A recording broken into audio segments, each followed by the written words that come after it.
وزیر اعظم شہباز شریف کا ناروے کے وزیر اعظم کو ٹیلی فون، فلسطینی ریاست کو تسلیم کرنے کے فیصلے کو سراہا، دونوں رہنماؤں کا عالمی عدالت انصاف کے حالیہ فیصلے کا خیر مقدم۔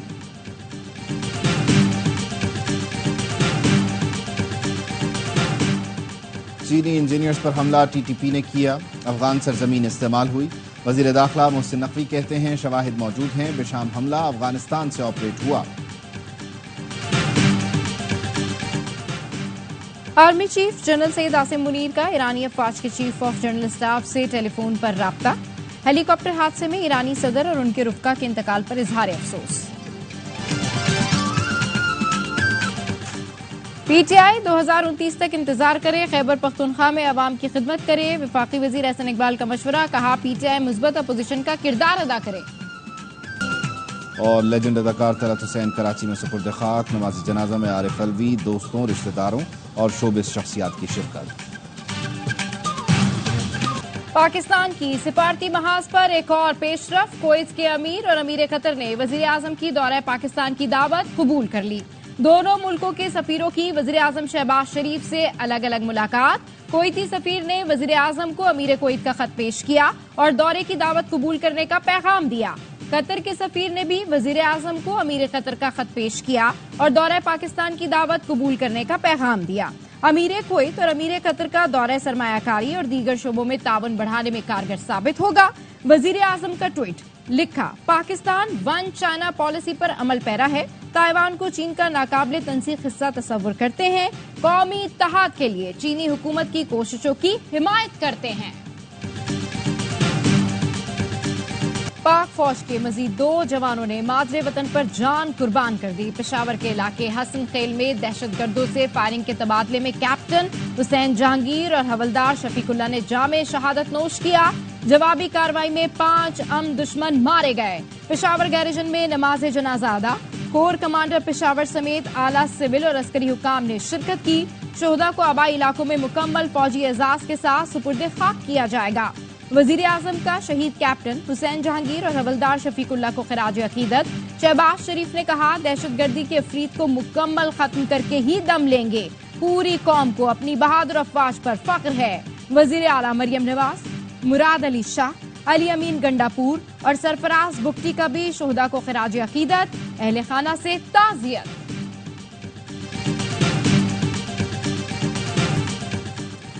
لاہور پولیس نے شاہ محمود قریشی کی 9 مئی کے 8 مقدمات میں گرفتاری ڈال دی۔ خصوصی ٹیم شاہ محمود کو گرفتار کرنے اڈیالہ جیل پہنچی۔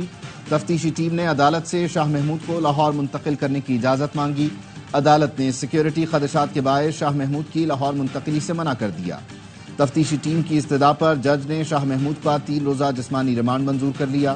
پولیس نے جیل میں ہی بیان ریکارڈ کیا۔ شاہ محمود ویڈیو لنک کے ذریعے انسداد دہشت گردی عدالت پیش ہوں گے۔ ساتھ نہیں، ہم حکومت کا پورا ساتھ دے رہے ہیں، ان کے اچھے کاموں کی تعریف کر رہے ہیں، پیپلز فرینڈلی کام ہوں گے، ہم اس کی فل سپورٹ کریں گے۔ ہماری گفتگو و شنید چل رہی ہے، کمیٹی کانسٹیٹیوٹ ہو چکی ہے۔ حکومت میں شمولیت کے لیے بات چیت جاری ہے، کبھی نہیں کہا حکومت کے ساتھ نہیں ہے، اچھے کاموں میں انہیں سپورٹ کریں گے، کوئی بھی بل یا قانون ہمارے بغیر پاس نہیں ہوگا، بجٹ کسان اور یوتھ دوست ہونا چاہیے۔ قائم مقام صدر یوسف رضا گیلانی کہتے ہیں پی ٹی آئی والے کس سے مذاکرات کرنا چاہتے ہیں، ہم تو حاضر ہیں۔ پیپلز پارٹی کے وفد کی وزیر اعظم شہباز شریف سے ملاقات، پیپلز پارٹی کے وفد میں وزیر اعلیٰ سندھ مراد علی شاہ، شہری رحمان اور دیگر شریک تھے۔ ملکی سیاسی صورتحال اور بجٹ پر مشاورت کی گئی۔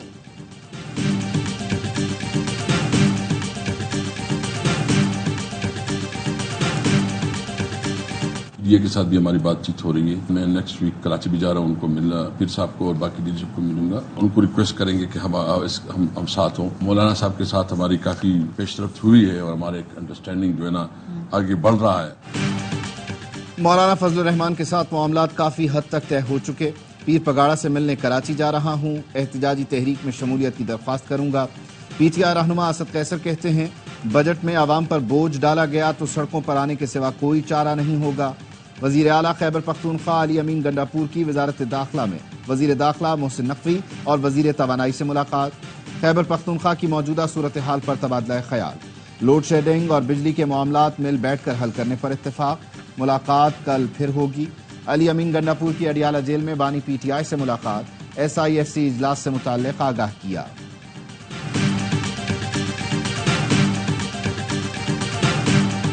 بڑے سادے آدمی۔ عمران خان کو اتنا نہیں، معصوم تو نہیں ہے نا اتنا کہ اس کو لوگوں نے کہا تو ذوالفقار علی بھٹو بن جا، قسم سے معصوم ہے، آپ سوچ بھی نہیں سکتے۔ اچھا عمران خان معصوم ہے اور نواز شریف سادے ہیں؟ نہیں، یہ حقیقت ہے۔ اچھا چلیں، یہ پھر شہباز شریف صاحب کے بھی بارے میں بتا دیجیے، وہ کیا ہیں؟ ایڈمنسٹریٹر ہے بس، پولیٹیشین نہیں ہے صاحب کی لیگسی ہے نا کہ انہوں نے کہا کہ شاہد خان عباسی کو پرائم منسٹر بنا دو۔ اب اپنے بھائی کے اوپر ہاتھ رکھ دیں۔ نہیں، اب ان کا ہاتھ ہے بھی کہ نہیں، آپ کے پاس وقت کم ہے۔ بانی پی ٹی آئی معصوم، نواز شریف سادہ آدمی اور شہباز شریف صرف ایڈمنسٹریٹر ہیں۔ مسلم لیگ نون کے سینئر رہنما روحیل اصغر کہتے ہیں حکومت کے پاس وقت کم ہے، فیتے کاٹنے سے بھوک ختم نہیں ہوتی، ایئر ایمبولینس میرے اور آپ جیسے امیر لوگوں کے لیے آئے گی۔ 1 سال سے مجھ پر سمجھوتا کرنے کے لیے بہت دباؤ ہے، کسی کو اجازت نہیں دوں گا کہ مجھ کو سیاسی مقاصد کے لیے پیادے کے طور پر استعمال کرے۔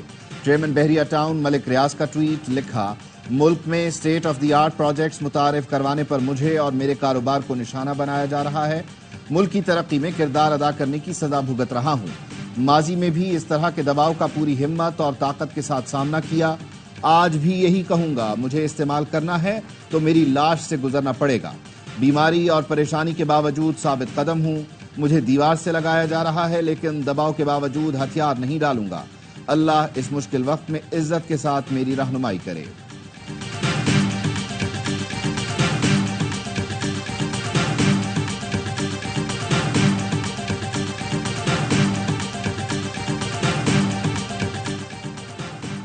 پاکستانیوں بس کچھ دن رہ گئے ہیں، انتظار کر لو۔ موجودہ حالات ایک پریشر کوکر ہے جو آنے والے کچھ دنوں میں پھٹنے والا ہے، اس کا شکار عام آدمی ہوگا۔ سابق صدر عارف الوی کا ملک ریاض کے بیان پر رد عمل، سوشل میڈیا پر لکھا نقصان ان کا نہیں جنہوں نے بیرون ملک فرار کے راستے بنائے، نقصان ان کا ہوگا جنہوں نے اپنے ملک میں جینے اور مرنے کا فیصلہ کیا، لیکن ہم اس ملک کو بچائیں گے، لوٹ مار ختم کریں گے، یہ سب اللہ کے فضل و کرم اور بانی پی ٹی آئی کی قیادت میں ممکن ہوگا۔ گورنر پنجاب سے 5 بڑی صحافتی تنظیموں کی جوائنٹ ایکشن کمیٹی کے عہدیداران کی ملاقات، P B A P N S, C P N E, P F U J اور ایم این کے نمائندے شریک۔ صحافتی نمائندوں نے گورنر پنجاب کو حتک عزت بل پر تحفظات سے آگاہ کیا، کہا حتک عزت بل آزادی اظہار کا گلا دبانے کی کوشش ہے۔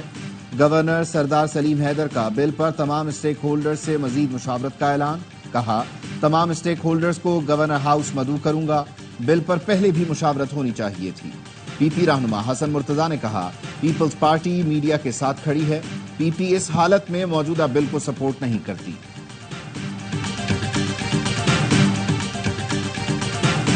ملک بھر میں آج بھی سورج آگ اگلتا رہا، پارا 52 ڈگری کو چھو گیا، اندرون سندھ، جنوبی پنجاب اور بلوچستان میں قیامت خیز گرمی، موہنجو داڑو میں پارا 52 ڈگری کو چھو گیا، جیکب آباد میں پارا 51 ڈگری تک جا پہنچا، دادو، شہداد کوٹ، سبھی، روجان اور راجن پور میں درجہ حرارت 50 ڈگری سینٹی گریڈ ریکارڈ کیا گیا، نواب شاہ، شکارپور، سکھر، جیکب آباد، رحیم یار خان میں درجہ حرارت 49 سینٹی گریڈ ریکارڈ، لاہور میں پارا 44 ڈگری تک چلا گیا، کراچی میں 36 ڈگری سینٹی گریڈ ریکارڈ کیا گیا، لیکن شدت 43 ڈگری جیسی محسوس کی گئی۔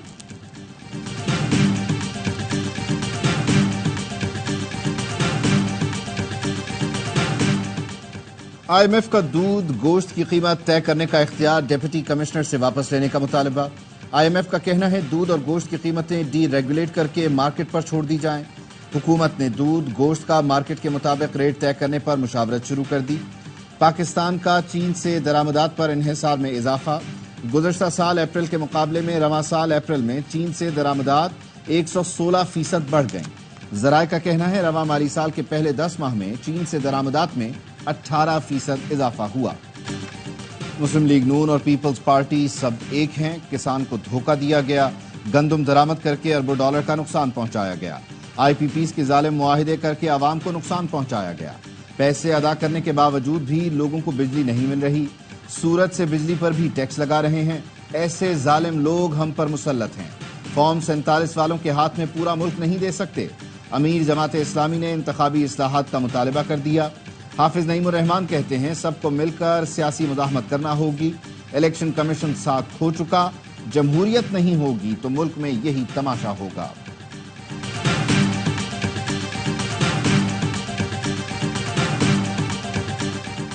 بانی پی ٹی آئی کے خلاف جانا یا گواہ بننا چند لوگوں کی خواہش ہو سکتی ہے، میرا بانی پی ٹی آئی کے خلاف جانا کبھی حقیقت نہیں ہو سکتی۔ پی ٹی آئی رہنما زلفی بخاری کہتے ہیں بانی پی ٹی آئی کے خلاف القادر کیس میں گواہی کا معاملہ ہے تو یہ ایک جھوٹا کیس ہے۔ کیس میں بانی پی ٹی آئی کو سزا دینے کی کوشش کی جا رہی ہے۔ بانی پی ٹی آئی اس وقت اس ملک کا واحد سچ ہے، جو بھی اس سچ کے خلاف گیا وہ رسوا ہی ہوا اور ان کا وجود تک مٹ گیا۔ الحمدللہ اس وقت میری فیملی بالکل محفوظ ہے، انہیں کوئی دباؤ ہے نہ ہی کوئی خطرہ۔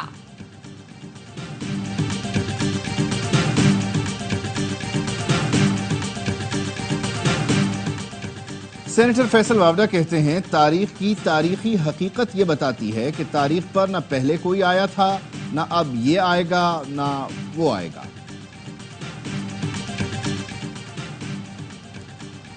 خیرپور میں کوٹ ڈی جی اور فیض گنج میں رواں ہفتے خسرہ سے 6 بچے جاں بحق، وزیر اعلیٰ سندھ مراد علی شاہ کا نوٹس، تفصیل مانگ لی، ڈی جی ہیلتھ سے خسرہ کینسر کی روک تھام کے لیے اقدامات کی رپورٹ طلب۔ 1.5 ماہ پہلے انڈس ہائی وے سے اغوا 5 بینک ملازمین کنکوٹ میں گھر پہنچ گئے، اغواکاروں نے مغویوں کی بازیابی کے لیے 80 لاکھ روپے تاوان مانگا تھا۔ ذرائع کا کہنا ہے مغویوں کی رہائی، تاوان کی ادائیگی اور قبائلی اثر رسوخ کے بعد عمل میں آئی۔ کورنگی کراچی میں جعلی پیٹرول ڈیزل کا گودام پکڑا گیا، حساس ادارے کی اطلاع پر کسٹم حکام کی کارروائی، الفاٹیک ہائیڈرو کاربن محلول برآمد، محلول سے پیٹرول ڈیزل کی مقدار بڑھائی جا رہی تھی۔ گودام میں 4.5 لاکھ لیٹر جعلی پیٹرول ڈیزل تھا، گودام کے اندر 24 ٹینک بنے ہوئے تھے، کیمیکل کو پیٹرول اور ڈیزل میں مکس کر کے ملک کے مختلف پمپس پر بیچا جا رہا تھا۔ گودام کے مالک محمد خالد نے 4 سال سے لائسنس کی تجدید نہیں کرائی، کسٹم حکام نے گودام سیل کر دیا۔ عالمی طاقتوں کی مجرمانہ چشم پوشی، اسرائیل بے لگام، فلسطینیوں کا قتل عام جاری، 24 گھنٹے میں مزید 80 فلسطینی شہید کر دیے۔ اسرائیلی طیاروں نے رفح میں گھروں اور پناہ گزین کیمپس کو نشانہ بنایا۔ غزہ میں مجموعی شہادتیں 36,000 کے قریب پہنچ چکی ہیں، جس میں بڑی تعداد بچوں کی شامل ہے۔ رفح کا کویتی ہسپتال بھی صہیونی فوج کے محاصرے میں ہے، زخمیوں کو ہسپتال پہنچنے نہیں دیا جا رہا، جس سے شہادتوں میں اضافے کا خدشہ ہے۔ غزہ میں امداد کی فراہمی ابھی تک بند ہے۔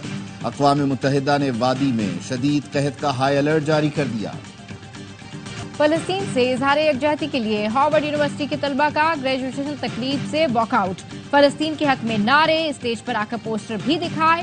اسرائیل میں حکومت کے خلاف مظاہروں کا سلسلہ جاری، تل ابیب میں وزیر اعظم نتن یاہو کے خلاف ہزاروں لوگ سڑکوں پر نکلے۔ غزہ میں جاری نسل کشی پر جاپان میں بھی احتجاج کیا گیا۔ دفاعی چیمپئن بارسلونا نے ویمنز چیمپئنز لیگ کا ٹائٹل جیت لیا، فائنل میں لیون کو 2-0 سے شکست دی۔ بارسلونا نے تیسری اور لگاتار دوسری بار ٹرافی اپنے نام کی۔